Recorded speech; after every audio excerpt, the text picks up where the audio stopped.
পুবে আৰে ৰাম হৰি ৰাম হৰি ৰাধে ৰাধে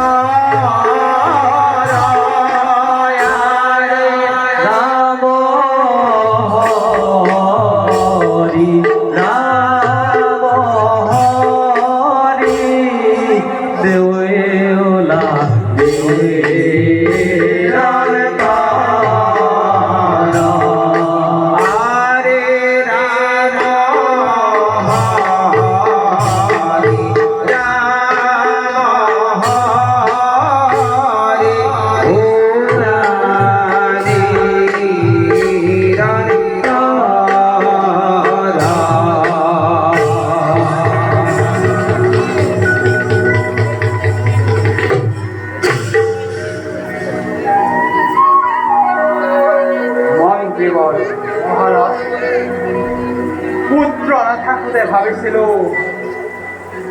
মোতকৈ আৰু দুখীজন কোনোৱেই নাই, কিন্তু আজি পুত্ৰ লাভ কৰি ভাবিছো মোতকৈ আৰু দুৰ্ভগীয়া কোনোৱেই নাই। মন্ত্ৰীবৰ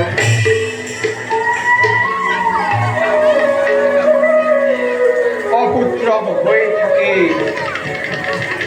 কিমান বেদনাৰে বোজা কঢ়িয়ালো সেয়া তোমাৰ জ্ঞাত। আৰু অৱশেষত দেৱ ঋষি নাৰদৰ উপদেশ মানি শ্বেত বিষ্ণু মহাযজ্ঞ কৰি আয়োজন লাভ কৰিলো মই ধূম্ৰাক্ষ ভাবিছিলো ভগৱানে যেতিয়া মোৰ মনৰ বাঞ্ছা পূৰ্ণ কৰিলে মোৰ দুখৰ দিনো আৰু অন্ত পৰিল, কিন্তু নাই। মনে খন্দা পুখুৰীত বিধাতাই মোক এটুপিও পানী খাব নিদিলে।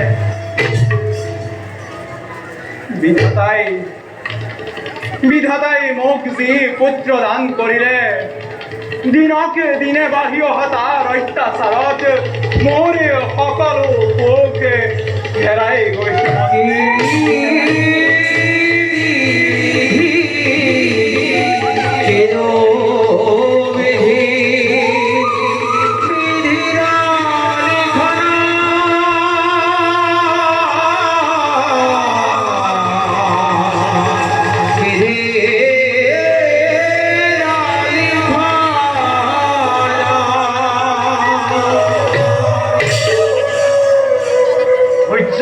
মহাৰাজ, ইমান অধৈৰ্য হলে ৰাজকাৰ্য কেনেকৈ চলাব? কি ধৈৰ্য ধৰাৰ কথা কৈছা মন্ত্ৰীগণ? মোৰ পুত্ৰই ধৈৰ্যৰ সকলো সীমা অতিক্ৰম কৰিছে। কেতিয়াবা ভাবো এনেও নাই তেনেও নাই, মোৰ সেই কুলাংগাৰ পুত্ৰক ত্যাগ কৰি মোৰ লগতে সমগ্ৰ প্ৰজাৰ মাজতে শান্তি স্থাপন কৰি মহাৰাজ।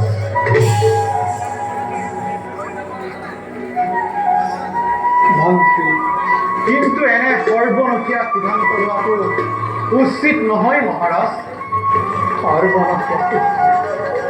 সৰ্বনখীয়া সিদ্ধান্ত নহয় মন্ত্ৰীগণ, কেৱল সৰ্বনাশৰ পৰা ৰক্ষা পাবলৈহে মই এই সিদ্ধান্ত গ্ৰহণ কৰিছো।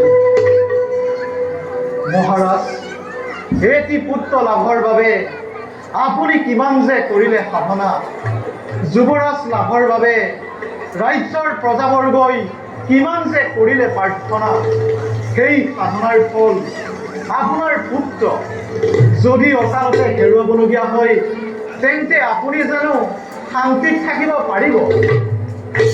মন্ত্ৰীবৰ্গ, মই আপোনাৰ কথা বুজিব পাৰিছো, কিন্তু হাতৰ জুয়ে যেতিয়া গালৈ খেদা মাৰে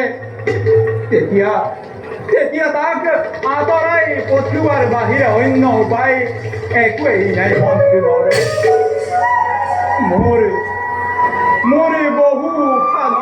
ফল ধুমৰাক্ষ কুমাৰে মোৰে পবিত্ৰ ৰাজ বংশতে কলঙ্ক আনিছে ৰাজ্যৰে যেনিয়েই যাওঁ তেনিয়েই মোৰে সেই কুলাংগাৰ পুত্ৰ ধুমৰাক্ষৰে অত্যাচাৰৰ বাহিৰে অন্য একোকেই শুনিবলৈ নাপাওঁ ৰাখে হৰি